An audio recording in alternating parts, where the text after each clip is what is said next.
a baby leopard seal there called Silas. And Silas is one of the stars of Ice Pups, a new documentary following a pack of leopard seals over one Antarctic winter. Hydrogeleptonics, to use the Latin term. Yeah, I'm doing a little bit of reading, so... Someone's very keen. Yeah, well, I'm keen. I'm keen to give of my best.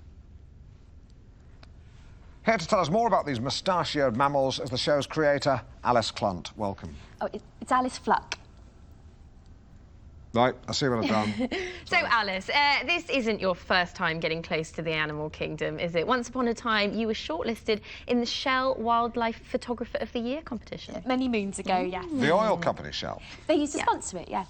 Well, do you know what? Good for them. I mean, you know, they get a lot of stick, don't they, for the Exxon Valdez oil spill. But then they sponsor a prize for animal photos, and you think, maybe it's time to take a fresh look at Shell. But tell us about ice pups, because leopard seal pups really are the most incredible animals, aren't they? They really are, Jenny. I mean, what you see in the pups and hopefully in the film is their spirit and their personality. Because don't forget, these guys are living in the most inhospitable place in the whole world. You know, they are tough. You do not want to mess with a leopard seal. Well over a ton, teeth like giant daggers, top speed of 20 knots. A German U-boat commander would kill for velocity like that. Awesome. Well, what you see in the film, they do have this wonderfully playful side as well. And how? They toss penguins around like a rag doll and batter them against the sea till they're dead. Just wait for it. For fun. Brutal. Well, they're mischievous, certainly. And that comes from just being so intelligent. Well, the Allies trained them to deliver mines strapped to their backs to scuttle enemy craft in harbour. Boom. Successful. We don't really touch on that on this film. This film is more about them in infancy and adolescence, and hopefully it's one the whole family can enjoy. Wrong tone. Wow, they're plucky little so-and-sos, though, aren't they? They have to be. You know, they're only weaned for a month, and then it's up to them to fend for themselves. Oh, breaks your heart, doesn't it? When you're around them such a long time, it is hard not to get attached. Oh. I think I'm a bit in love. Oh. Bless them. They're the most adorable little creatures. They seem to have such personality. You almost want to give them a name. Well, this one's called Silas. Yeah, I know. I mean, a better one, though, like Richard. Oh, I don't know whether to eat him up or wear him. Do you know what I mean, though? I suppose Eskimos do both. Well, you find leopard seals in the Antarctic. Falklanders, then. Now, Alice, the film ends with the sound of a seal cry, and it's quite a sound, isn't it? Actually, let's hear it.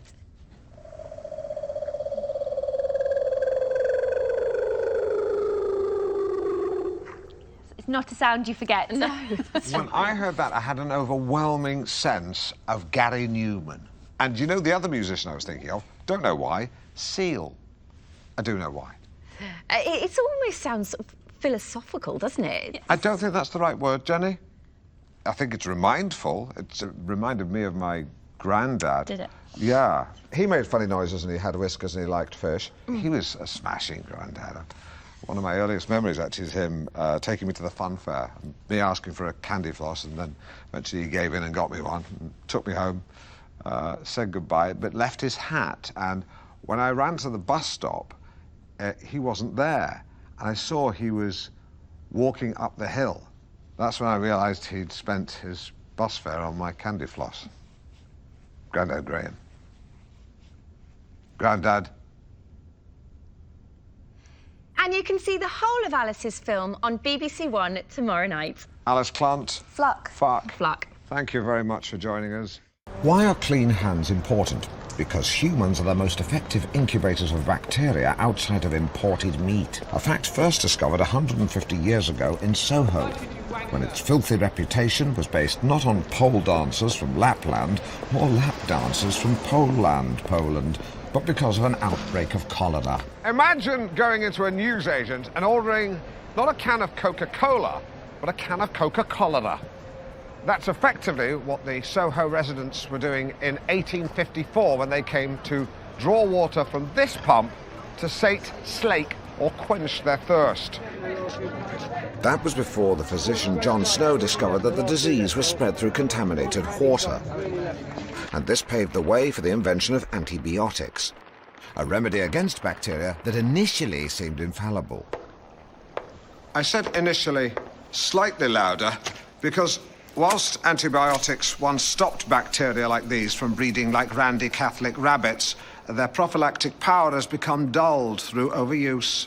Many liken antibiotics to giving a box of chocolates to an angry spouse. The first time, the chocolates will overwhelm the wife and quell her ire completely. The 6th, 7th time, the chocolates still subdue the miffed woman, but less than they had earlier. And by the 20th time, the chocolates have little to no potency and can even inflame the problem further. I was troubled by this.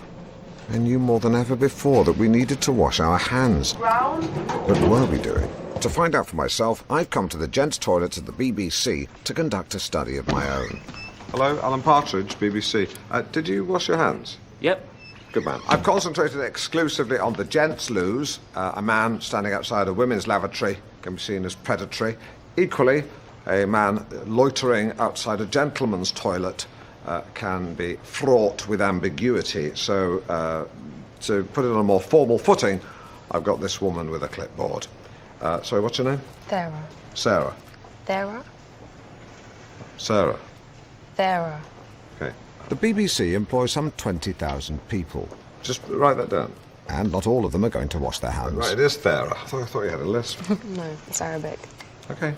Menial workers, for example, are employed to pick up bits of dirt, and the likelihood of them ever being asked to shake hands with senior management are very low. Put him down as a note. Still, the results made for grim reading, with just 28% saying they washed their hands. Yeah, I'm going to wash my own hands later. Swindon. And I've come to the British School of Hygiene to ask Professor Jean Chowdhury how clean hands can stop the spread of germs. Hi, Jean. Hi. Hi. Jean, hand washing. How often should we be washing them? Well, anytime we come into contact with bacteria. So, after going to the toilet, Agreed. after handling raw meat. Right, and that's separate, isn't it? That's not a euphemism for the first one. No.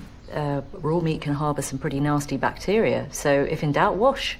And the advice from the World Health Organization There we go. is that we should be washing our hands for a full 20 seconds. 15's fine. Which is why there's actually an instructional video which shows exactly how to wash your hands. Yes, please. So we begin by rubbing the palms together, work up a nice creamy lather. That's very creamy hands. And then you rub the back of your left hand Very creamy hands. with the right palm with interlaced fingers. Yeah. And same with the other hand. Yeah. And rinse with warm water. Those taps are the same as the ones over there. Oh, yeah, we shot it here. Right, so those your hands.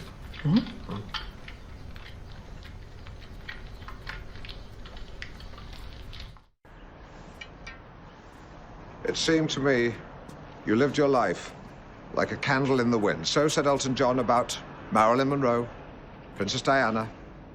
The list goes on. But John was bigger than a mere candle. It seemed to me he lived his life like an oil rig flare stuck in a North Sea gale.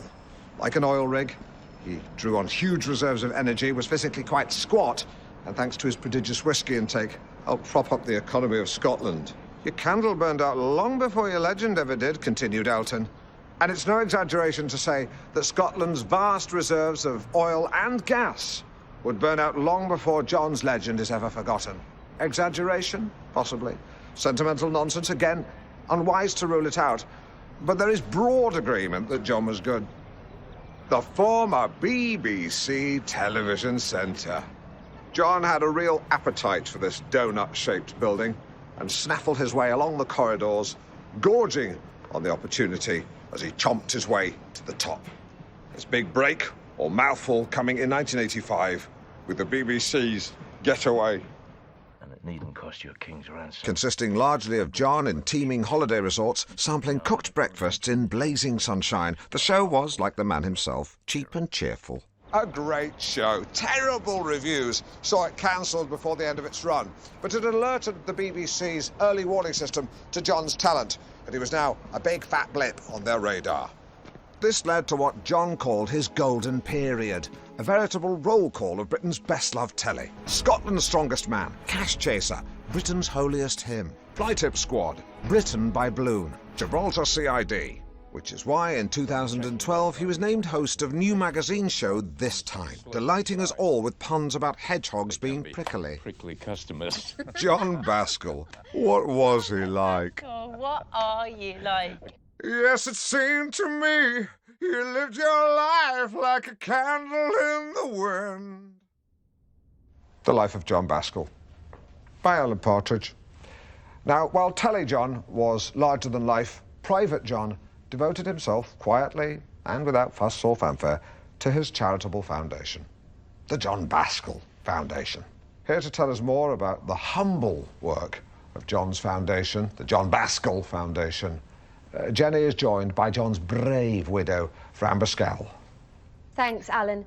Well, Fran, welcome to the show. Thank you so much for joining us. Such a load of toss. I mean, just a bore of it. Too much sirloin till his colon flew in the towel. Yeah. What do you got? Well, I've been on the phone to the council about the ramblers crossing your garden. Go on. They say it isn't a public footpath. Hallelujah. It's a public right-of-way. What's that when it's a... Well, it's like a public footpath, but horses can use it too. The previous owners didn't mind it, so it fell into public convenience. What? I wish you'd fall into a public convenience. You mean public access? Well, I quite like the idea of horses galloping across my view. Yes, because your mind's addled with Catherine Cooks, and these riders don't gallop, Lynn. They just sit on their horses eating sandwiches in my garden. You're coming across well. Good. Remember, there's a vacancy here now. Then keep your voice down. His body's barely cold. Fortune favours the bold. The time is upon us.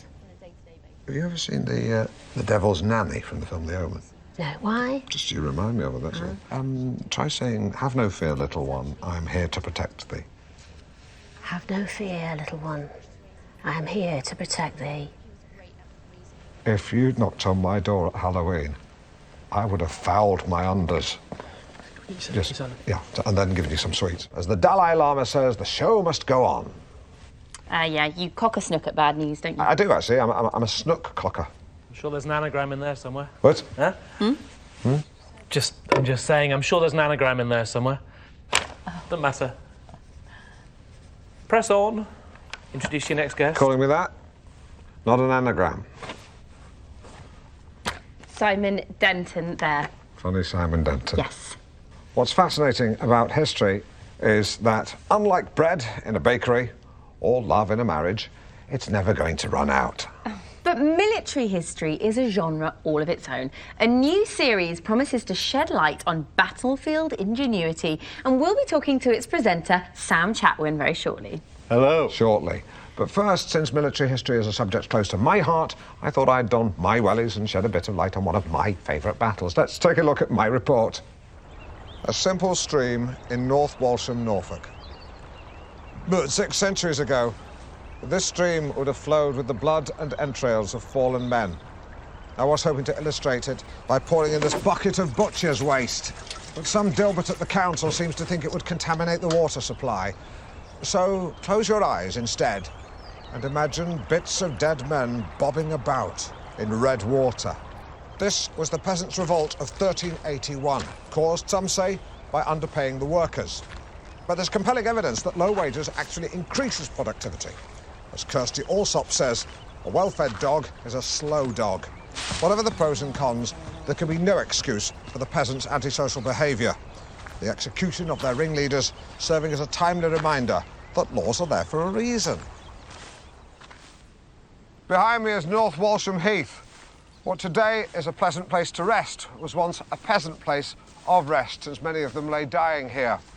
You see, razzed up on scrumpian injustice, they brought to the battle only guts and aggression. And as anyone who's played squash against Adrian Chiles will tell you, guts and aggression are no match for skill and tactics, unless his opponents had a big breakfast.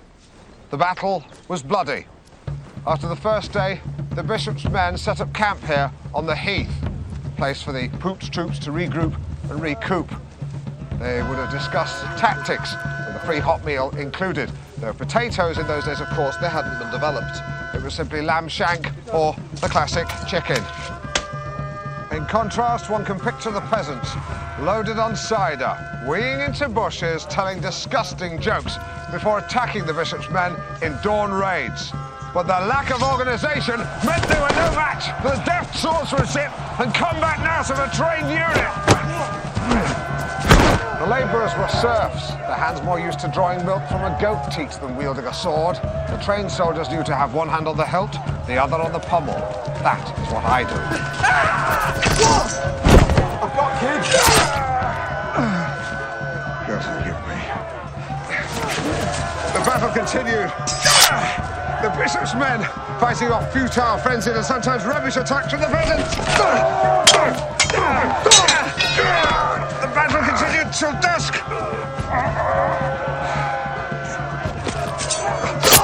The last of the rebels dispatched had a bloody defeat that could have been avoided if the peasants had simply raised their concerns Through the correct channels. A sobering reminder that war, be it the First World War, the Second World War, or the Great War of China, always takes a heavy toll. We've been fighting. Anna was the winner. Good evening. Good evening and welcome to This Time with me, Jenny Gresham, and the man I am delighted, no, tickled pink, to announce is my new permanent co-host, Alan Partridge. I'd like to tickle you pink. Tickle you pink. So, end of an era, start of a new one. Thank you. So many messages, the vast majority being positive. Also had a great meeting with the team. Had a few drinks, a few canapés, said a few words. You respect me, I'll respect you. It's as simple as that. It was a good atmosphere, yeah. Now, plenty in store tonight. First, it's National Teenage Week. So every day we've been focusing on a different aspect of teenage life and getting down with Britain's youth. Oh, yeah. Take a look. What's up? And we're off. Yeah. Now, very quickly, now we're co-hosting, we should probably meet at mine for a lasagna once a week. Just to get to know each other, foster a bit of rapport. Doesn't have to be lasagna, it could be fish and chips on the cenotaph with a couple of cans. Okay, lovely. Yeah, I think Good. it's a great idea. Thank you. All right. No, it's good. And you're right about the chemistry. It's all about the chemistry. Good. Great. I feel like the audience can just smell insincerity. Absolutely. It's like an animal instinct. It is an animal instinct. Have you ever seen Noel Edmonds talk to contestants? They won't let cats in the studio because they start to hiss. Yeah. Well, look, I think it'll be fun because it will give us a chance to air any concerns, any quibbles, and it'll be great. This is Dale. Oh, hi, Dale. I'm Jenny. Nice to meet you. What do you mean quibbles? What do you mean? I'll tell you later. You can't do that. Tell me now. You can't do that. Tell me. All right, fine. It's your diction. Thank you. Welcome back. Tomorrow, our focus is on teenage angst and the troubling issue of self-harm. Well, that's a tough issue, actually. The closest I've ever come to self-harm, I guess, would be I used to pluck nasal hairs when I was angry with myself after a show had gone badly. Sometimes poke my skin with one. I think that would make a good sword for an ant. But today, we look at youth unemployment, a trend that has caused particular decay among Scottish inner cities. And yet I know, anecdotally, from friends with large gardens, that Scottish people can make great workers. It's a shame. We're joined on the sofa by Dale Daniels, himself long-term unemployed, who now campaigns to improve prospects for Scottish youth. Dale, thanks for joining us. Welcome. Hi. Now, you're furious, aren't you? Even for a Scot. Well, so should everyone be, huh? And they've Absolutely. A so-called developed nation, letting kids rot away in these estates, huh? When I grew up... I thought you were... Please. When I grew up, there was industry, there was factories, and shipbuilding in the Clyde, work if you wanted it. That's not there anymore, huh? And Absolutely. What? Sorry. So what happens? Kids fall into a cycle of crime and we lay the blame at them. But we did that, huh? You don't agree? No, I do. So how do we get out of this vicious cycle? Is it education, training? Aye, but it's bigger than that, eh? Eh. It's, it's about seeing the world from their point of view, huh? No. We closed down Sure Start and football pitches and youth centres and you wonder why the kids get any bother, huh? Yeah. I don't know if you have any kids, huh? Huh? Yeah. Huh. Well, I've got a 13-year-old, yeah, and that's why I'm saying to the government, all you're doing is building problems for the future, huh? It's amazing, because weirdly, what you're saying actually makes sense. Eh? Aye. Aye. Good. Good. Jenny. Well, thank you so much, Dale Daniels. Finding the time to stay in shape isn't easy. I donned my sweatbands and leotard to find out how one street in Walsall are getting in shape. To help us look at the discipline of yesteryear, we sent Alan back to his old school. I must warn you that this film contains teachers some viewers may find disturbing. This is St Jude's High School, a secondary specialising in the performing arts and media studies. But back in the 1970s, it was an actual school, and I was a pupil here. Today, the corridors of St Jude's are alive with the sound of laughter and play. Back then, however, the school echoed with an altogether different noise.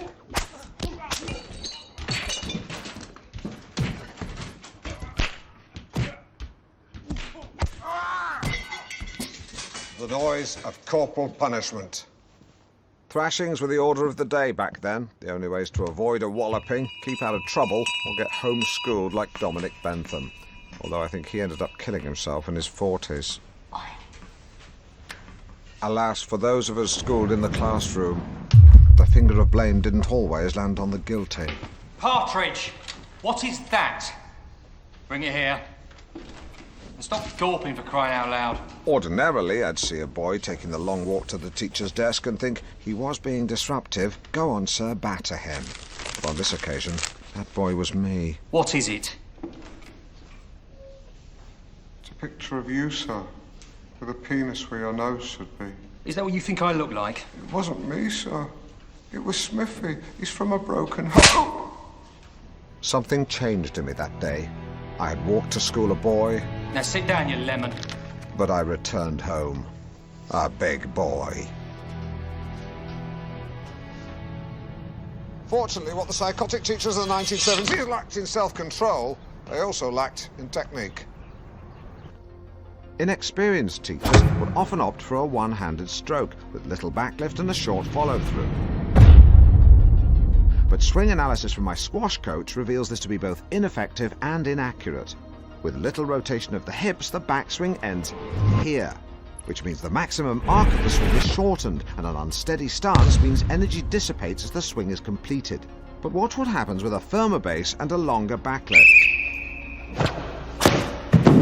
In this case, the swing stops here. Look at the line from the shoulder all the way down to the knee. The wider stance creates stability so that energy can be transferred from the standing leg all the way to the front knee. And with the hips rotated right round, the striker is like a coiled spring.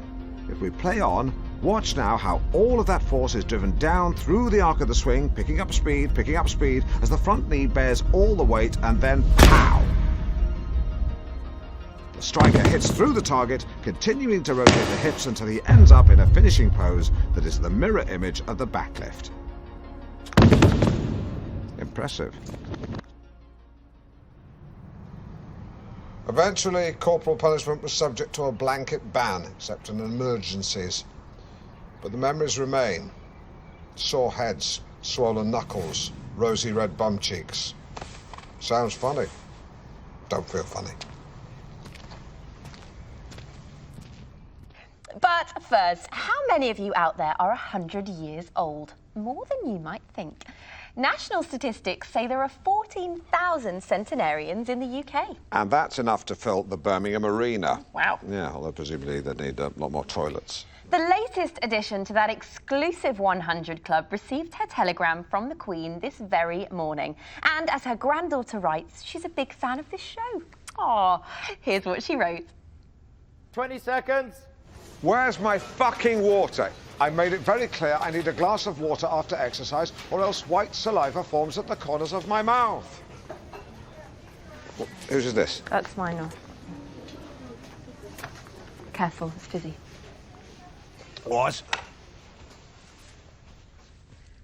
And I'm delighted to say Rose Haig joins us on the line now. Rose, are you there, my love? Well, of course I'm here. Where else would I be? Rose, many congratulations. Excuse me. Congratulations.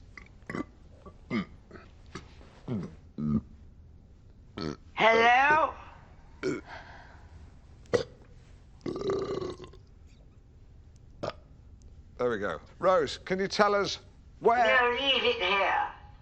Here. Because if you leave it there, I can't reach it, you stupid girl. Rose, I believe your father was a captain Now, of course, stationed in the I army. grew up in the Raj, 1930s. Yes. It's perfectly pleasant. One can be rather misty-eyed. Of course, the hangover was rather botched. Mountbatten did what he could, poor old Dickie, Radcliffe. That's lovely. I was just wondering about the secret to your old age. I'm talking, young man.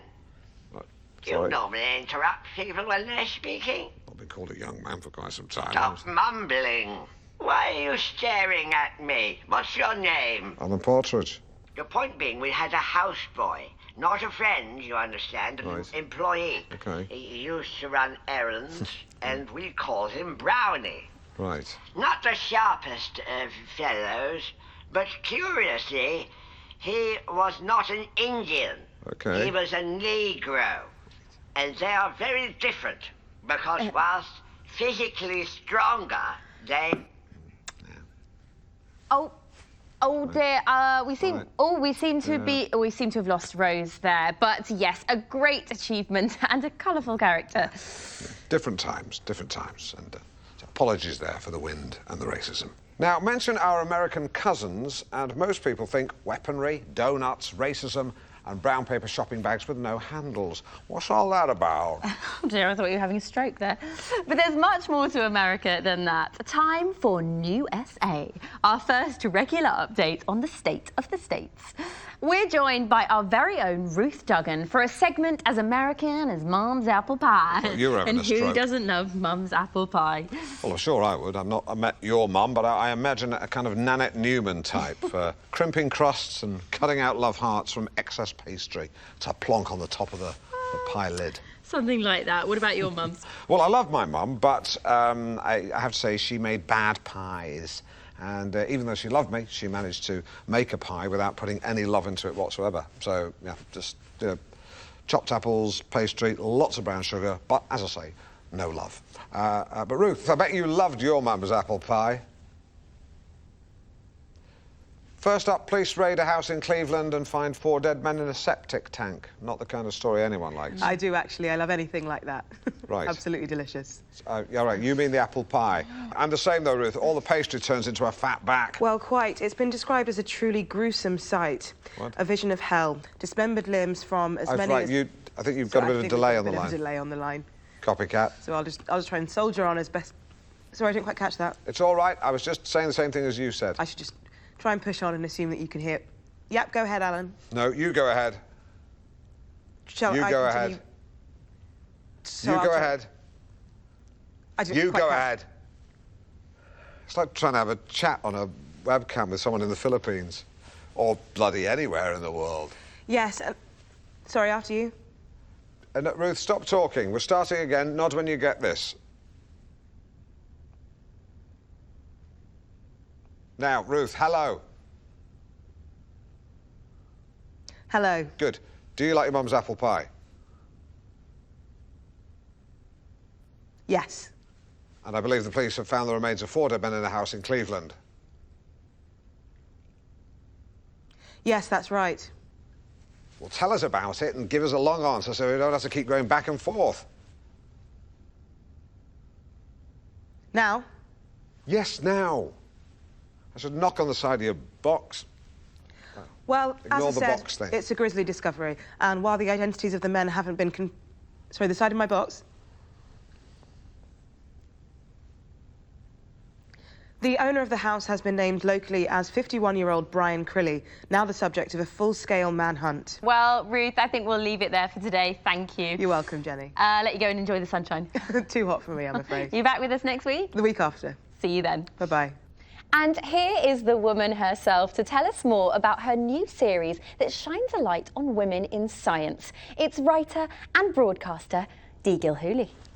Just to clarify, by the way, some viewers may mistakenly think that your second name is Hully and your first name is Deagle. In actual fact, your second name is Gil Hully, your first name is Dee. That's a full name, not an initial. Yeah. Welcome. Wicked to be here. Cool. So you're perhaps best known as one of the regulars on Radio 4's Woman's Hour. Which, by the way, guys, well worth a listen. Oh, I wouldn't have had you down as a fan, Alan. Well, it's a curious story. I was actually stuck in traffic, and Classic FM were playing music from an advert which I dislike. So I found myself listening to Woman's Hour, and I thought, this is actually good. Tell your friends. I did. I told 10 men, and they will tell 10 men, and they will tell 10 men to tell 10 men to tell 10 men. It sounds like the kind of song you'd sing on a coach trip, but it's actually true. Now, your radio series focuses on trailblazers and groundbreakers in the field of science. Bang on, yeah. It's a chance for some brilliant, lesser-known women to have their stories told, you know what I mean? So, with all due respect to your Ada Lovelaces or Rosalind Franklins, we're going to be looking at women under the bonnet, as it were, the fuel in the turbocharger. Because there's some fascinating women here. We're talking Vera Rubin, Nettie Stevens, Cecilia Payne. I mean, brilliant women. Oh, kick-ass women. Yeah, Cecilia Payne's actually is an amazing story. A British astronomer, got her doctorate at 25, boom. And she wrote a paper on the composition of the stars, but was persuaded not to publish it by her colleague Henry Norris Russell. Years later, her findings were published and credited to, you've guessed it, Henry Norris Russell? Bingo. You still with us, Alan? Yeah. So I'm sorry to... Actually, it makes me physically sick to say this, but I was miles away. Which shows this is a real problem within men, isn't it? What I will say, the purposes of clarification, is you don't put fuel in a turbocharger. It's a small turbine housed within the exhaust that utilises excess gases, loops them back round, increases power output. So small capacity engine, big hike in power, very efficient. That was told to me by an engineer in oily overalls called Karen. Woman. Fair play. Yeah. Well, because women in jobs like that have to put up with their fair share of jeering, you know, even now in 2018, and they just have to accept it. If I can just speak as a male, I'm sorry, I have sinned. I've stood on the pavement with other men and slow hand clapped as I watched a woman try to parallel park. And that's wrong. And I think if I saw the same thing happen today, I would just, you know, shout out instructions. Or just leave her alone. Yeah, I'd shout out instructions or just leave her alone. I'd ask her which she prefers. Or just leave her alone. Or just leave her alone. Yeah. These issues need to be aired by women. We're still seeing powerful men harassing women when all they want to do is do their jobs and be left alone. Amen. Hey, women. I mean, I feel you. I feel you. I don't mean I feel you. I wouldn't do that unless I was your doctor or your boyfriend. But I totally identify with what you're saying. Well, I think the Me Too's a woman thing, Yeah, really, exactly. isn't it? I mean, I'm not sure it's that helpful for a man to presume to know what that's like, to be honest, but anyway. Of course it is. Yeah. You know, if men actually listened to what women were saying on harassment, then they'd shut up and listen, but they don't. You know, so we're still seeing the same things time... I've been sexually harassed. I'm sorry, I wasn't aware. It's not quite the same thing that women have been through, but it is a bit.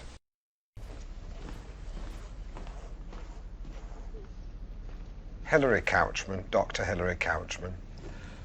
How long have humans been swearing? Well, curse words or vulgarities go back really as far as language itself. But when it comes to written English, we find profanities cropping up from the 13th century. So, something like this. Should I wear gloves to handle The this? protocol is that the curator handles the material. Oh, OK, right. I'm pretty sure I've seen Dr. David Starkey handling stuff like this on TV. And I've even seen them let Tony Robinson have a fiddle. The protocol is the curator handles the material. You said that. Do they ever let you guys go to an area just to relax? Because they should do. Maybe that should be part of the protocol. Swearing, swear words. One of the more prominent words is the word f***, but c***, too, is also common across the Germanic and Scandinavian languages. We also find uses of piss, Couple shit, what areas would these profanities emanate from? I'm thinking Manchester, Liverpool. no, from across the whole country. OK. Now, what we have here are parish records from Drayton in Shropshire. When would that be? 1295. That's what these trousers cost. So, what these documents show is how the earliest instances of swear words were typically found in the names of places or people. So, surnames often describe what someone was or did. Right. Here we have a listing for Henry F***a-beggar. Goodness me. Now, back then, the word f*** didn't have its current meaning. Okay. It actually referred to hitting or striking. Right, good. Well, hence the phrase, let's hire some Albanians to f*** him up.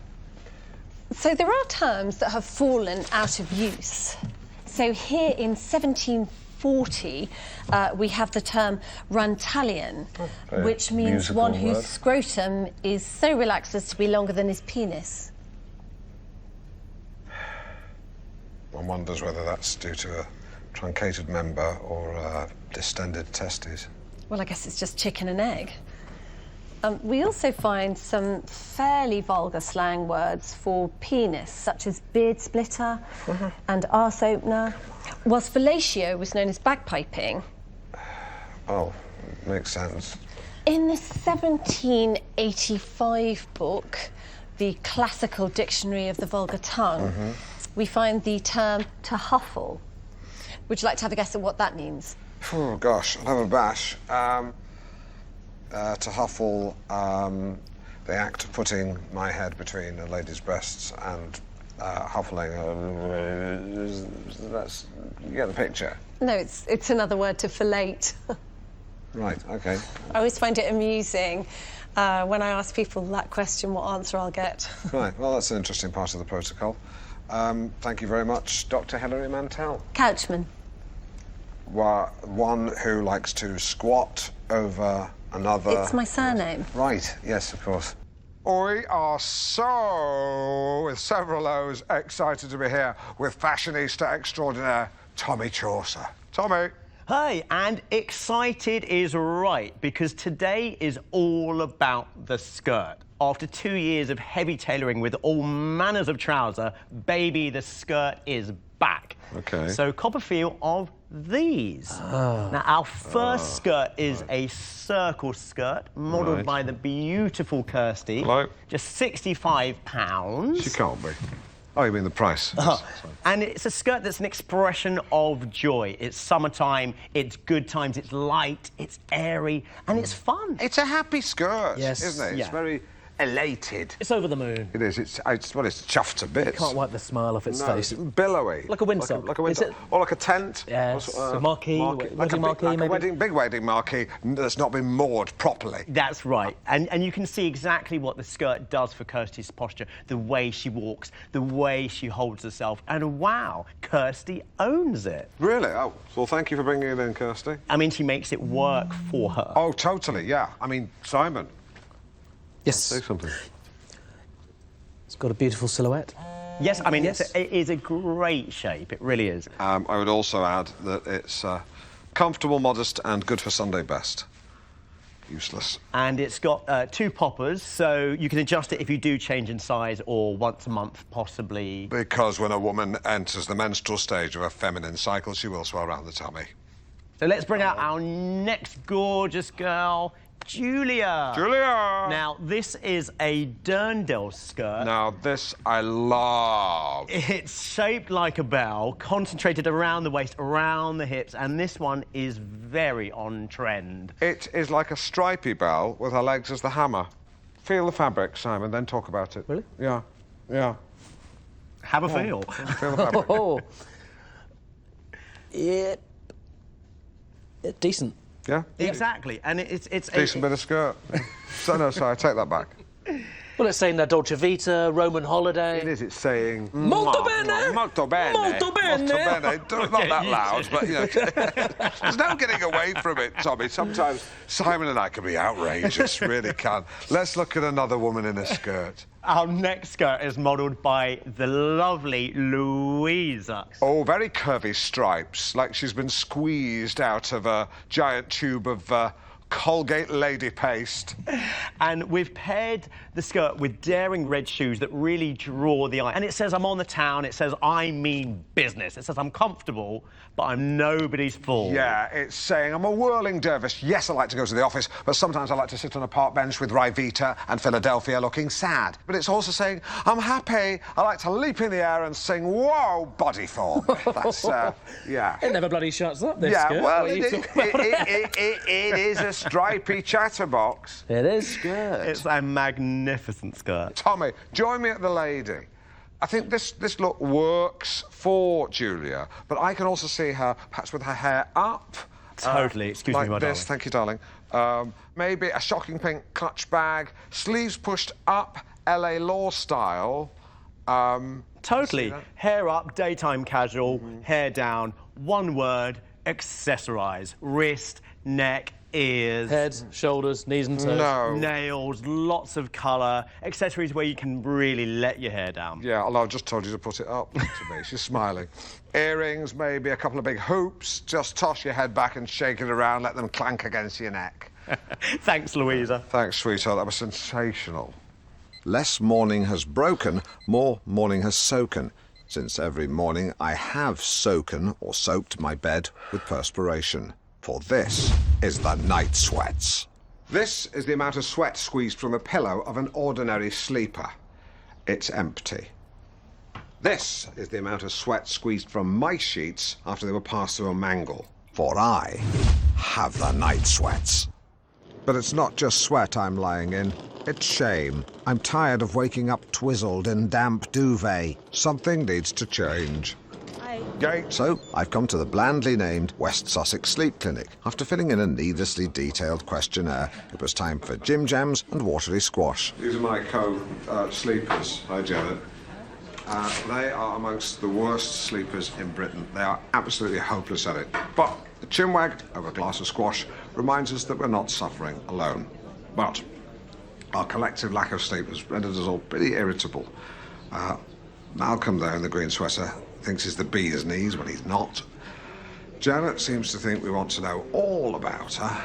And Paul, Stripey Paul, is sad because he's got a dead dog. I'm going to make my excuses before someone gets chinned.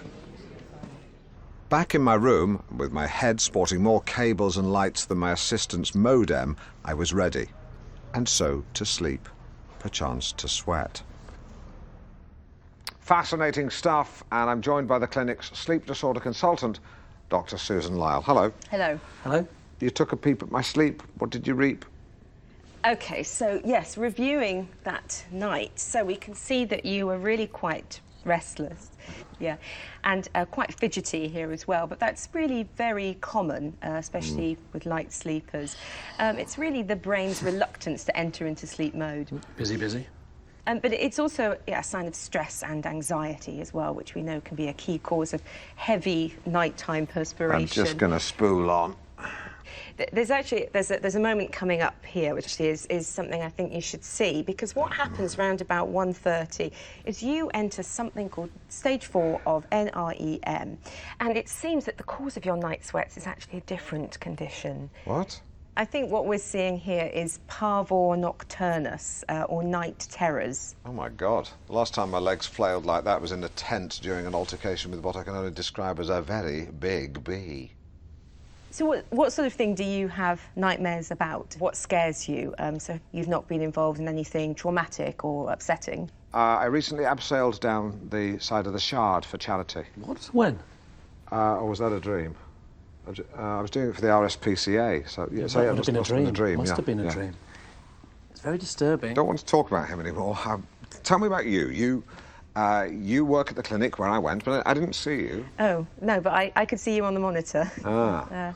Well, I've worked there for 12 years, so yes, I've watched thousands of people sleeping. Right, and do you enjoy it? Yes, I love it. It's very rewarding. Right, why? Well, something about observing patients as they sleep. I feel like I'm a guardian angel, you know, watching over them, protecting them. But how are you protecting them? Well, in that they're in my charge, so I could harm them, but I choose not to. So I suppose in that regard I'm protecting them from the darker side of human nature that is within us all. Susan, great having you on the show. I don't have any more questions. Simon, do you? No. Good. I'm going to let you go. I'm happy to talk more. You don't want me to stay for the phone? Nah. Instead, let's talk to viewers and ask, what do you dream about? The lines are open, so tell us what you ponder in the land of Nod. Father Paul, just in case anyone thinks I'm trying to lure you into breaking some sort of vow of silence by asking you a question, you can speak, can't you, Father? Well, I wouldn't be much of a spokesman if I never spoke. Catty! I like that. Why is it that monks love silence so much? We all need silence, And it's harder to find in the modern world. Yes, what one thinks is silence is often not, because you listen a little harder, you can hear the beep of a truck reversing, or in the still of the night, what one thinks is a neighbour's baby crying, but in actual fact it's two foxes making love with one another. I suppose the only place one can find true silence would be outer space. Hence the phrase, in space no one can hear you scream. From Alien. Yes, I remember when I first saw that, I thought, finally a movie that acknowledges the fact that sound cannot travel through a vacuum. I bet you guys would love a vacuum. It'd save the brothers having to sweep the floor. There's that cattiness again. I mean, you're clearly a character. You definitely are. From a Christian perspective, silence is a way of forming a deeper bond with God. Although some young Christians use noise in much the same way that sirens of Greek mythology would lure unsuspecting sailors onto the rocks, the young Christians will sing hymns whilst banging a tambourine, and in the confusion, you end up believing in God. Well, every individual has their own way of communing with God, but that's not to say that silence is purely religious. I mean, it can work wonders for your mental well-being. Why don't we try it right now? 1 minute. OK. The footage you're watching has been sped up. Current BBC programming guidelines prohibit on-air silences over 30 seconds in duration, except for state funerals like Diana's or Springwatch. While greater flexibility is permitted for BBC's 2 and 4, BBC One viewers are thought to benefit from content with frequent noises. There's your minute. Life as a monk begins at sunrise. As we quietly dwelt on our relationship with the Lord, it occurred to me that God, all-knowing, invisible, and all around us, is identical to high-speed Wi-Fi, which I know for a fact that they have at the monastery. I wondered what these men might have been before they found God. Could you read a man's story in his face? I believe you can. If I had to guess, I'd say this monk was quite high up in ICI. This monk also worked for ICI, but in a more junior role. I don't have any ideas about this monk. And this monk briefly joined the band D-Ream after Brian Cox left to become a scientist. I decided to stroll the grounds and soon found myself walking like a monk, hands behind my back, nodding at passers-by, a smile as my resting face. But smiling constantly starts to make your face ache. I wondered if it felt the same for Holly Willoughby. Although the Bible doesn't mention potted plants, monks absolutely love them. But when I lent a hand, I began to see a very different side to these brothers. You see, silence can be a kindness. It can show courtesy to a fellow clay pigeon shooter. But anyone who's driven home with their wife after a row at a party will know that silence can be used as a weapon. Could the monks have been doing the same? It amused me to imagine I was in an institute full of angry wives in big brown dresses. But the more they pretended not to see me, the more I wondered if it was intentional. And when a sprightly monk snatched my pot, I became convinced they were trying to break me.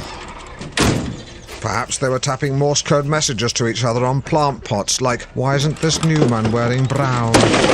Let's pick on him till he either cries or cuts his hand.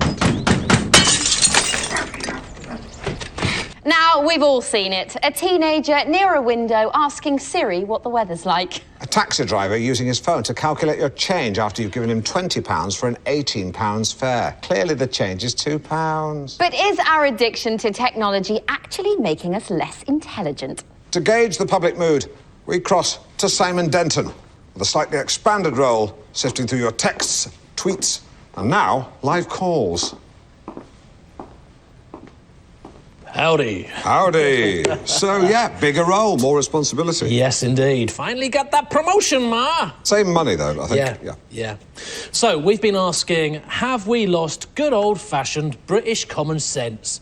Eustace says, pick up bits of broken glass by pressing a slice of damp bread against the floor. Very good tip. I've done that myself. Yes, just remember to bin the bread afterwards. Which I didn't do, as my lips were lacerated. Oh, dear. My then girlfriend wouldn't kiss me for a week. That must have been difficult. Well, you could do other stuff. Someone else who says, I avoid pet odours in my home. Yeah, that's more of a housekeeping tip. You know, we're really asking a slightly deeper question about the way we live now. You know, have we lost something? Yeah, totally. So Anita says, if you've lost the end of a roll of sellotape, but you're saying you mean sort of lost something in society, as a society. Yeah, so the ones you selected, are they all just housekeeping tips? Yes, the tweets are. Right. We could take a phone call. Let's do it. Calls are under social, and then... No, not social. Stay calm. Hang on, I've got it here. Live, and then phone. Right, there are 3 phones. Just put phone. No. Yes, OK, so now I think we have Stephen Tent on line 4. Stephen. Stephen, are you there? Steve? Stephen Tent on line 4. Go to... Steve? Go to emails? Let's do it. Let's do it. Let's fall in love. Bear with me. I wish there was a bear with you. You'd probably make a better job of it than you. Seriously, mate. Now, there is a way of getting from here to emails. Make it sound like Fort Knox. Fort! Stephen Fort. It's not Stephen Tent on line 4. It's Stephen Fort on line 10. Right. Well, let's go find him. Come on, then. What's all the fuss about now? Let's go. Come on, let's travel. Stephen Fort on line 10. Just missed him, I think. Here's what we've got coming up for the rest of the show. Oh, Ruth, sorry again for the misunderstanding with your father. Water under the bridge. Yeah, it's just that I had not seen him in the studio before, and the reason I said I thought I told you to wait in the car was because I mistook him for my Uber driver. I don't know if you know, but the picture they show on the app, it's quite small. To be honest, I quite enjoyed watching you squirm. Hi, Ruth. She never gives me a bloody inch, this one. Going live in 5, 4... Welcome back. Now, as part of our crackdown on crime season, today we're looking at punishment. Yesterday, we heard your views on the return of flogging. But today, is mass imprisonment still good policy? Ruth Dugen joins us to tell us about a very different approach. That's right, Jenny, because for the last 24 hours, Alan has been wearing an electronic tag. Voluntarily, I should add. Yes, you should, if you don't mind. Sorry, wouldn't want to cast you in a bad light. Yeah, don't do that, we'll get letters. Yeah, seriously, some people just don't like it. So, Ruth, tell us about the tag. How does it work? So, tags allow probation services to monitor compliance with home detention curfews. Essentially, if you aren't home when you're meant to be, it raises the alarm. Not quite right. OK. The latest tags, like the one you wore, monitor all of an offender's movements 24/7 using GPS. Right, I see. I thought you told me... Allowing us to track all their movements in real time or call up anywhere they've been over the last 24 hours. Wow. Right. Something civil liberties groups might well take issue with. Yes. So this is your movement map for the 24 hours that you wore it. OK. And we can see that you made a few excursions during the day, starting with a trip to a swimming pool between 10 and 11 a.m. Mm-hmm. Put in a few lengths. Well, we know from the pool's website that it was water aerobics from 10 till 11. Yes, this week I did do that. Then there was a visit to Svensson Cosmetic Solutions. Is that a clinic? You were there for an hour just after 2 p.m. No idea. Well, we know you were. No idea. But it was you who went there. You don't remember? Nothing. It was yesterday, Alan. That's something a probation officer might flag. Hair clinic? Likewise, your next stop, a visit to a clothes shop. Ah, yes. McGovern's of Norwich, Gentlemen's Outfitters. They made me a pair of twill pleated notchback trousers for the Goodwood Revival Festival, which I needed to get fitted with an elastic waist. I'm afraid when it comes to my battle with my waistline, I'm waving the white flag. Not too self-conscious to admit that, you know, which proves I wasn't trying to conceal anything earlier. You went back and forth to the Gents Outfitters 16 times. That's correct. Which, again, a probation officer would query as it might imply illicit activity. Or even indicate mental health issues. Could do. I mean, I do 10 Sudokus a week, but yeah, could do. Well, you can see how it looks odd. Not really. I went to town to drop my trousers off, then it started raining, so I ran home, and then I remembered I'd driven into town, so I ran back to the car park for my car, but realised I'd left my parking ticket at home, so I went back home to get my parking ticket, but couldn't get in because I left my house keys in the car. So I walked back to the car, got the house keys, walked back home, went in, got the parking ticket, walked back into town for the car and drove it back home. Then McGovern's called to say my trousers were ready, so drove back into town, got the trousers, but I realised I'd left my wallet at home, so I couldn't leave the car park again. Walked home, got my wallet, then walked back to get my car, but I left my car keys at home, so then I walked back to the car and drove home. Then I realised McGovern's had given me the wrong trousers, so I drove back to town, swapped them for the right ones before walking home. That means you left your car. Forget the car. I'm not bothered about the car. I was in pain. My scalp was bleeding. Ruth Dugen, thank you very much. You're welcome. London, the year 2023, and leather-clad renegade Nero Costa is on the run. With the police now able to detect wrongdoing before it's happened by accessing our brains over Wi-Fi for signs of thought crime, police are able to apprehend so-called pre-criminals without trial. My character, Nero Costa, is wanted for the murder of a politician he is yet to even meet. Viva la revolution! The stuff there of some dystopian sci-fi movie, currently seeking seed finance and a distributor. In real life, though, with the thought police confined to the Guardian's comment pages, we rely on mass imprisonment to curb crime. But some criminal justice campaigners even take issue with that. Why? Well, in 1971, researchers at Stanford University conducted a prison experiment in which volunteers were given roles as inmates or guards. Within days, the guards had become sadistic and cruel, the prisoners servile and weak, a power dynamic familiar to anyone who stayed with their wife's parents at Christmas. I have personal experience of the kind of damage the Stanford Experiment can cause. In 2004, I'm ashamed to say that I took part in a Channel 4 rehash named Loose Screws. If you ever want to see your kids again, you better start showing some respect! Right, who's next? The series was never broadcast. Where's Vernon? Academics pour scorn on our prisons from the comfort of their leather big chairs. But how many have ever been in a prison? None. Whereas I've come to sample a bit of porridge firsthand. Not the kind I have for breakfast. Organic oats, linseed, sliced nana, all washed down with piping hot coffee and my tablets. But the it's Alan Partridge, I've got permission. But the kind of porridge served at Her Majesty's pleasure, with the only piping hot coffee is the hot coffee thrown in your face by a troubled teenager with a rubbish dad. That's right, Borstal. Tissue, item, semi-used, access key insignia with leather toggle. Chicken shop wet wipes, 5 units. I didn't want to go to a men's prison, but seeing as the women's prison didn't get back to me, I would be incarcerated here in a youth offenders institute. For the homeless. And the gloves? Why? To kick off, I spent what seemed like an hour with prison governor Maurice Pelt. It's about carrots and stick, isn't it? Although you can hit people with a carrot. He said the boys nicknamed him Strangeways because he used to work there, but I'll let you be the judge. When these young lads walk through these doors and become inmates, I stand them where you are now, and I say, what? You blew it, kid. I say, forget what might have been. 3 words, Alan. 3 words that are banned in my office. Shoulda, woulda, coulda. Should have done this, should have done that. You didn't. Could have done this, could have done that. You didn't. Would have done this, would have done that. You didn't. No, you didn't. I liked Maurice. His inspirational stick could be a little preachy, honed by Sunday mornings spent as a Christian minister. But if he thinks we have a soul inside us, like some sort of holy spleen, where's the harm in that? Because you know what the prize is, huh? It's the future. What's the prize? The future. Wrong, no. Not the future, a future. As a boy's eye.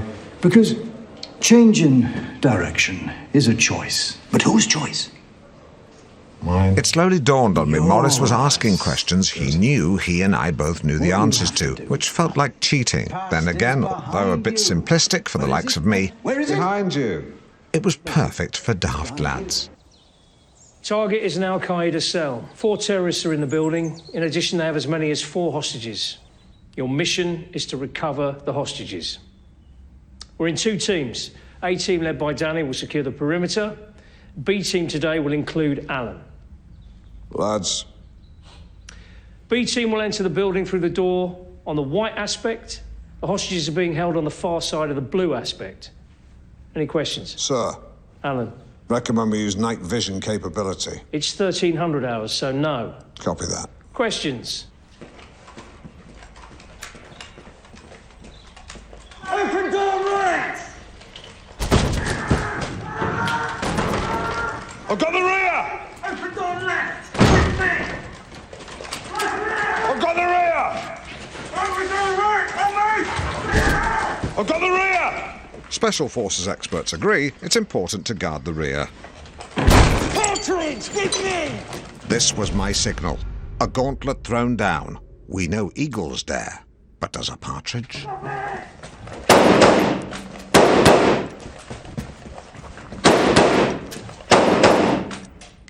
Left side clear, right side clear, room clear, hold! Did you see that? Did you see that? That's right. So, how do you think you did? Pretty good, yeah, pretty good. Well, you discharged your firearm correctly, all neat and tidy. Yeah, I was a sixer in the Cubs. Right, well, let's have a look at the video, shall we? Yeah, this full shot, what's this stance? You're presenting a very wide target. Yeah, that's a recognised shooting stance. Where have you seen that before? The opening sequence of the James Bond films.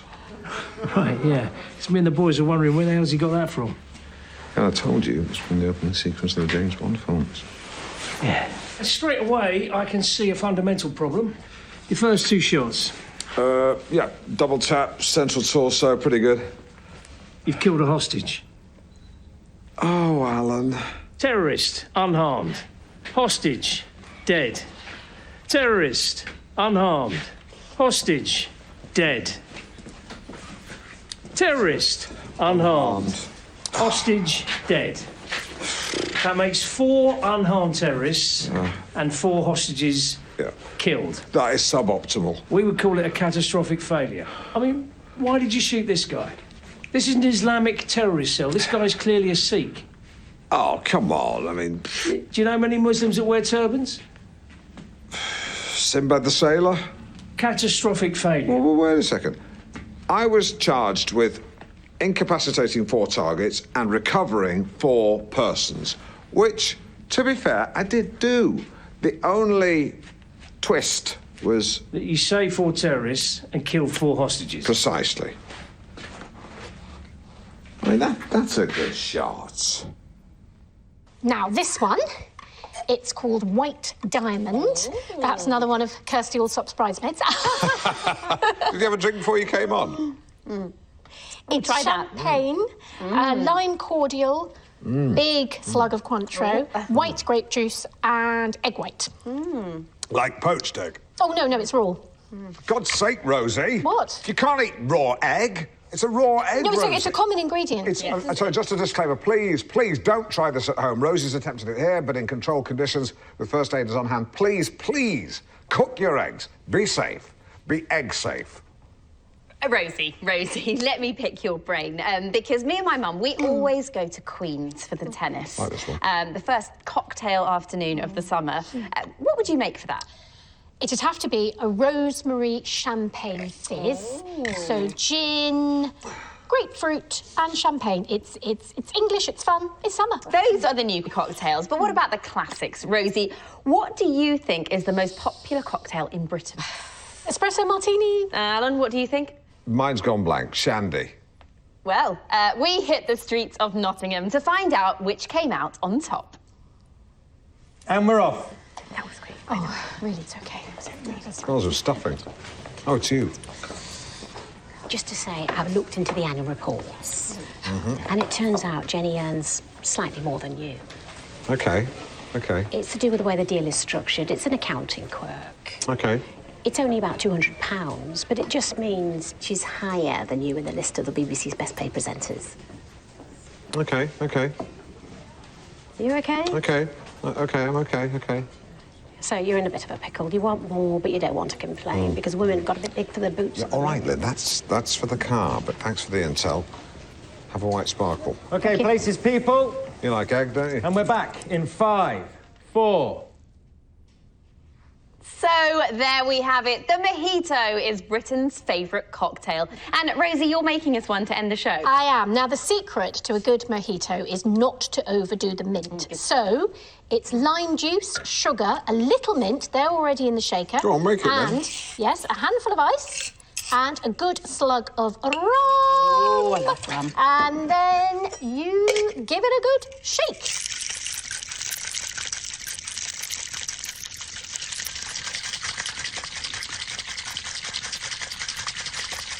Stop looking at me.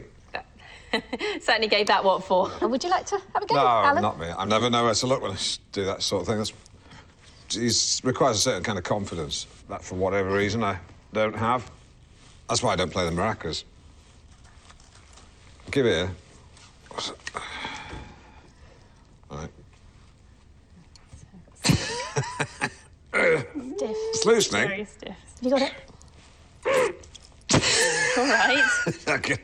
Take it.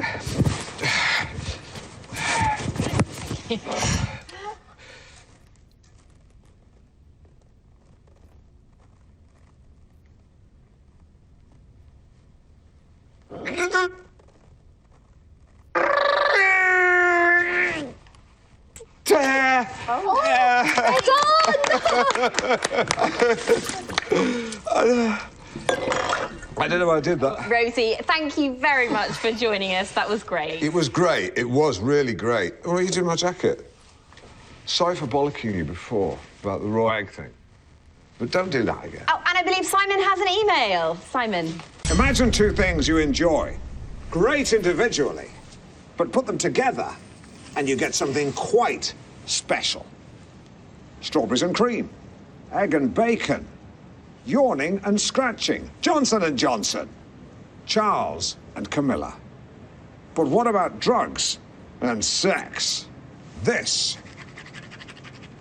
is chemsex. Chemsex is a compound word.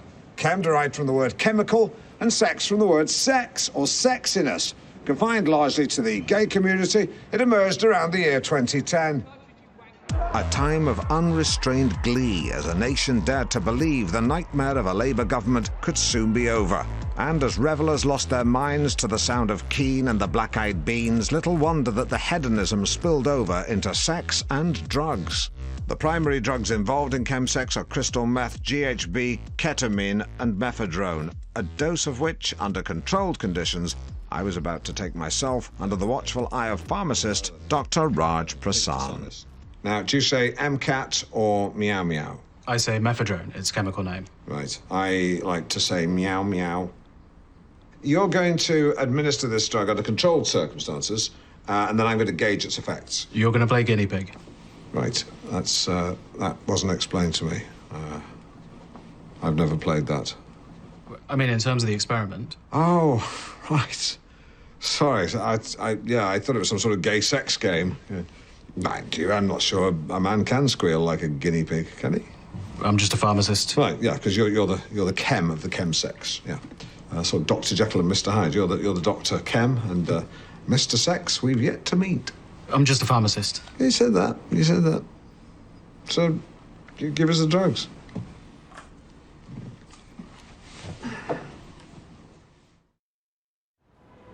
Well, it's 30 minutes later, and I don't feel especially different. Certainly the thought of grinding myself against a stranger in a Holiday Inn is far from my thoughts. Yeah. Well, it's over an hour later. I've been told that one eyelid has drooped. I don't feel that much different. Am I in the mood for dancing? Absolutely. Do I feel sexy? Barely. Although I do have the sensation of wanting someone else to brush my hair. It's said the experiment replicates exactly the sensation of recreational drug use. Although instead of being surrounded by revellers, chewing gum and asking if you're having a good time, my only companion was a bearded doctor drinking coffee and reading a magazine. Well, the effects have completely worn off. My main recollection is an overwhelming desire to put on my comfy pyjamas and watch Tarzan. Is that sexy? I've no idea. But it was a very new feeling, And it was a very real feeling. So, drama therapy. It's therapy that uses role play to help people work through difficult or challenging situations. Well, like therapy, good drama encourages us to look inside. It helps us to understand our own behaviour and deal with emotional issues. In fact, Simon was telling me earlier that Aristotle coined the term catharsis to describe the healing we experience through drama. Hubris, nemesis, catharsis. Well, it's all Greek to me. Thought I'd do the joke this time, seeing as Simon was being a bit serious. But what kind of problems does drama therapy help to confront? It's very versatile. Marital strife, workplace disagreements, psychological trauma. Drama therapy is not always easy. It can be very challenging and sometimes tearful, but it should always feel welcoming. I think you just described the pub quiz I go to. You see, you should be saying this. Catharsis. Now, I believe we're going to see some drama therapy in action. That's right, Jenny. Over here, we have two actors, Daniel and Louise. And in a typical therapy situation, they would play out scenarios that couples can try themselves. Right. Now, in this scenario, Louise thinks that Daniel is emotionally closed off, but Daniel feels that as he's getting older, he does need more space. Guys? And you wonder why we never resolve anything. It's because we argue, and then 5 minutes later, you get upset and I have to back down. No one's saying you have to. But that's what happens when you play that card. It's not a card, Daniel. It's how I feel. Just because you're a closed book doesn't mean I have to be. What am I supposed to say to that? You should tell her that... Sorry, that's... No, that's fine. Do you want to jump in? Oh, me? God, no. Yeah, no, please do. Step in for Daniel. No, it's just... I've not acted for quite a while. Oh, I'm sorry. I hadn't realised you'd acted. Oh, yeah, I mean, just with North Norfolk players, a bit of acting, producing, directing. Most recently, A Few Good Men. Oh, so, amazing. What part did you play? The Jack Nicholson role, so yeah, a bit of a tough act to follow, but I just tried to do it sort of, you know, like the truth. You can't handle the truth. Yeah, so I sort of went higher, and then I did the scoff at the end, which I don't think Nicholson thought of, so... Well, how would you feel about having a go at this scene? Yeah, sure. Why not? Oh, great. OK, Daniel, you step out. Louise, you're in the kitchen, you're making dinner.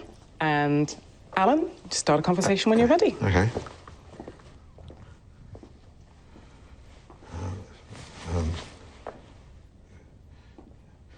Don't overthink it. OK, yep, right.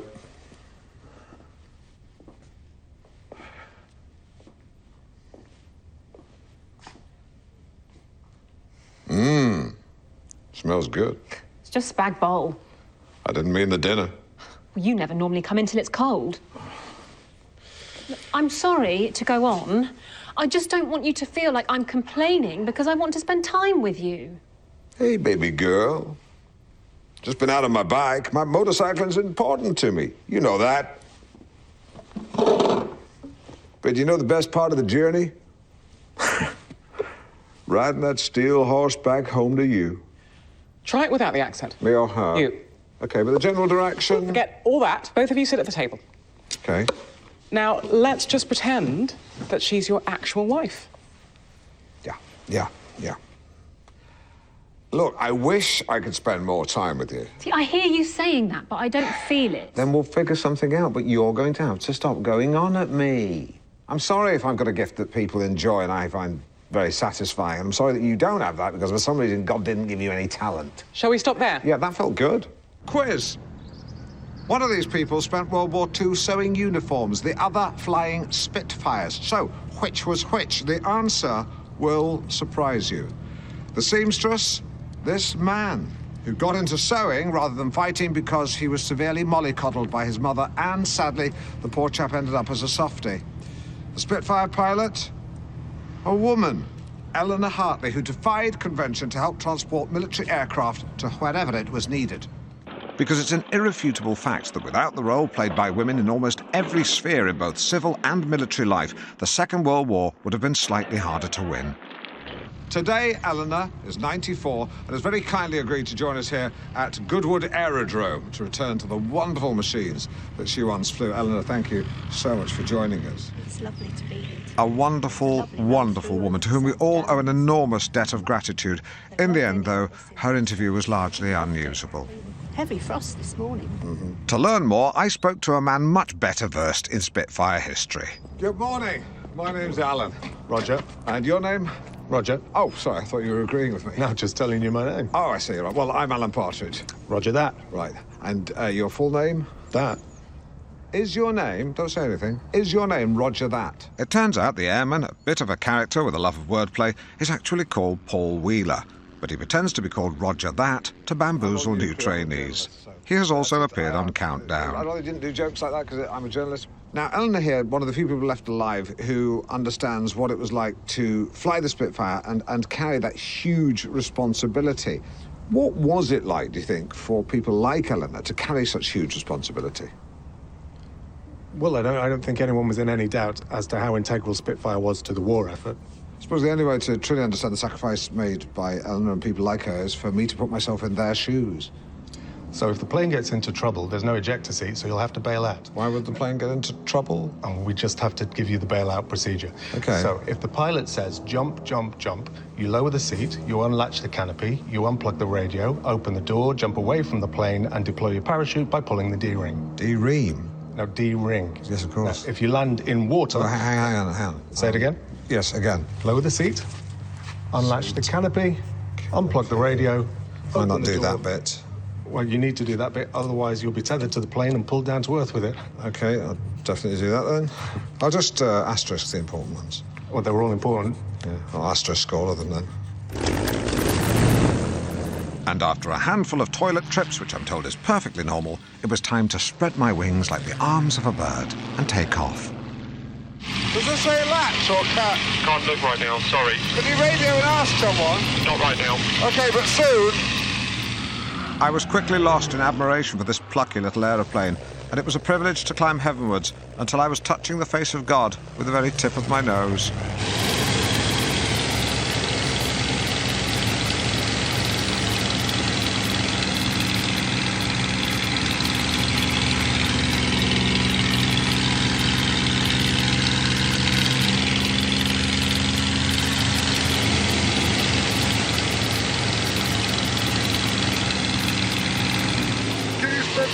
Please. I didn't like it before, but I do like it now, so spin me again, please.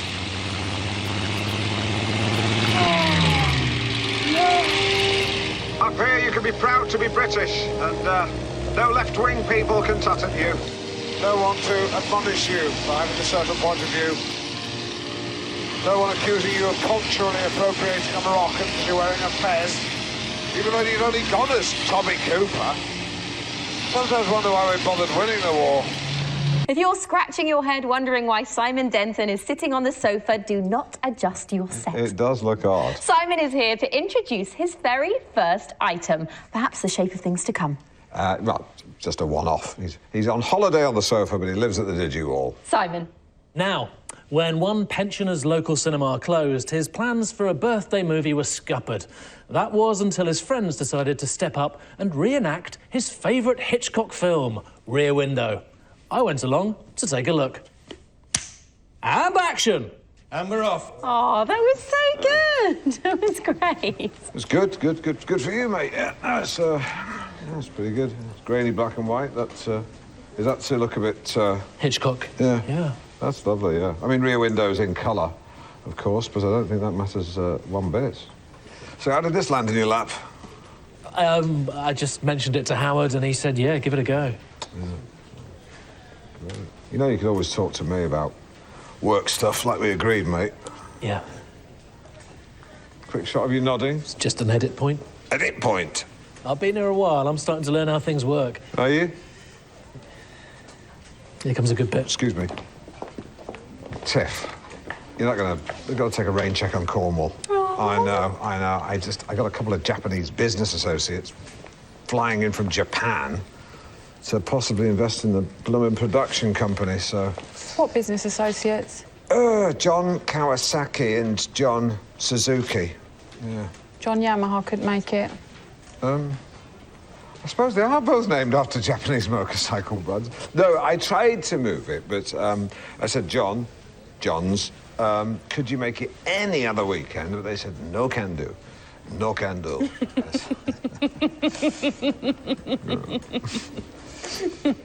Yeah, I know, Japanese, the way they do talk in a slightly funny way. You shouldn't really laugh.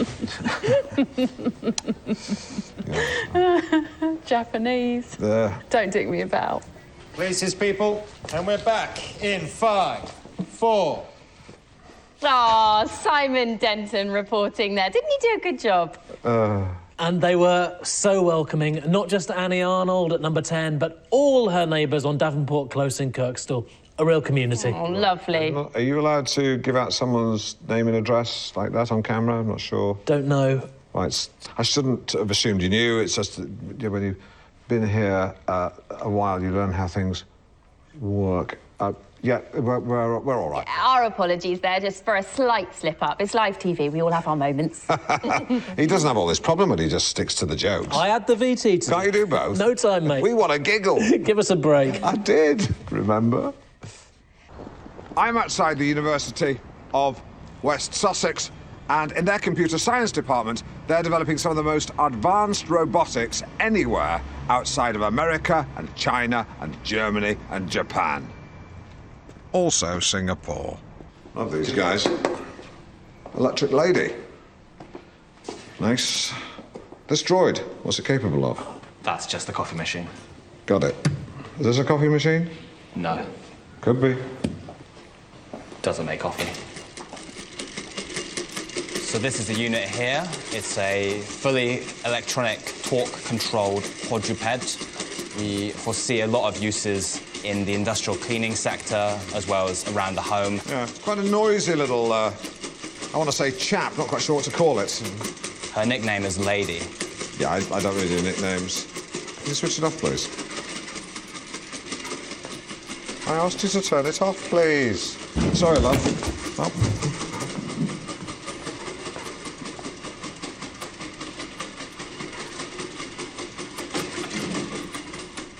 I've got to say, I remain something of a skeptic. Call me a Luddite. I don't even have a tease made, let alone a computerized Japanese toilet like Jonathan Ross. I've thrown a heavy towel over Alexa. Nevertheless, the nerds here have allowed me to take this robot dog home. Its name is Unit 1, not Lady. First, I wanted to put it through its paces, and with 4 legs powered by 4 servo motors, it's a robot with as much bite as bark. Not the quietest droid, but with a top speed of a nifty 6, it's quick enough to outrun anyone with a mobility issue. But are we ready for robots? Could you trust this face? Look at it. The idea of robotics isn't new. Aristotle wrote about automata replacing slavery in 322 BC. That's 3 centuries before Christ. Allow me to put that in context. But he just did. Well, and then there was Buddhist scholar Dao Xuan, who imagined metal humanoid automata that could recite sacred texts. So the appearance of being intelligent, but actually just the ability to read out loud. Precisely. Hugh Edwards. But what if doing no harm involves moral ambiguity? Take self-driving cars. What if swerving to avoid hitting someone on the road involves mounting the curb and hitting someone else? How does the robot decide whom to harm and whom to save? Good use of the word whom, but it is a dilemma. If a robot car was hurtling towards a pregnant woman pushing a pram, of course, it would swerve to avoid her, even if it meant hitting another pedestrian. But what if that pedestrian was a senior politician, like Grant Shapps? Now you've put that robot in an impossible situation. Well, there's also the issue of automatons serving us in a range of different ways, some of them in perhaps more intimate ways. Do you mean sex robots? Well, yes. Yeah, that's weird, because I don't think I've thought about that before. But do you think that would be all right, then, to do that? Well, it's a question that's never been addressed. Because there could be for women, too. Just be a case of adapting an existing unit. But perhaps a more complex issue is how to manage an emotional connection. You could imagine a robot one day providing the same companionship a dog might. My dog would be a hard act to follow. Yes, some people do form strong emotional attachments with their dogs. Not like me and Seldom. He passed on a couple of weeks ago. I was actually at the fun fair. One minute he was barking at the waltzers, the next minute he was, as I thought, asleep next to the ghost train, funnily enough. But no, he'd... Yeah. I'm so sorry to hear that. Yeah, he was a big fella, but I tell you, he showed a damn sight more sensitivity than half the people on this planet. Well, that's the thing with these moral dilemmas. I think it's... He used to stand on his hind legs and put his paws on his shoulders and then just dance around the room. Yeah. I miss him. He was a really, really good dog. And there we have it, a brief but fascinating exchange between Jenny Gresham and the Princess Royal. Plenty to unpack. We learned Her Royal Highness is, in her words, very well and pleased that she could be here. She went on to describe her duties as varied and talked about her affection for her family. Good, solid stuff. Now, though, it's time to hear from you at home as we ask for your thoughts on what the future holds for Britain's favourite family. Of course, we've also been asking for your encounters with royalty, and don't forget to share your tips on modern-day etiquette. Keep those coming in. And tomorrow, should we scrap HS2? Jesus Christ. Well, we do need to hear viewers. Why? Why do we need to hear from the viewers? Tell us what you think, join the conversation, get involved, share your views. Is it snowing where you are? Do you like fireworks? What's your favourite soup? Who gives a shit? Excuse me, apologies for the language there. Michael Gove said we've had enough of experts. Do you know who I've had enough of? Idiots. I'm not sure I'd call our audience idiots. Look at the tweets, Jenny. I mean, read the mailbag. Everyone at the BBC thinks it. They never say it publicly, of course, but behind closed doors.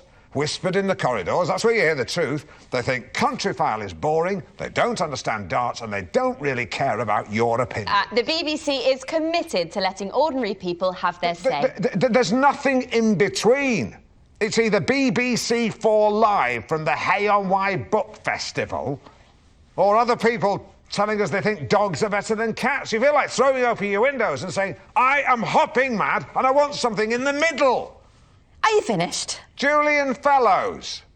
I don't like Julian Fellows. What's that got to do with your argument? Nothing. I just don't like him. Well, I'm sure, Simon, we have plenty of viewers getting in touch with their royal stories. Well, actually, we're getting people shouting Alan's slogan from their windows and tweeting in to let us know. Let's see, we've got Bournemouth, I'm hopping mad, I just want something in the middle. Southend, I'm hopping mad, I want something in the middle.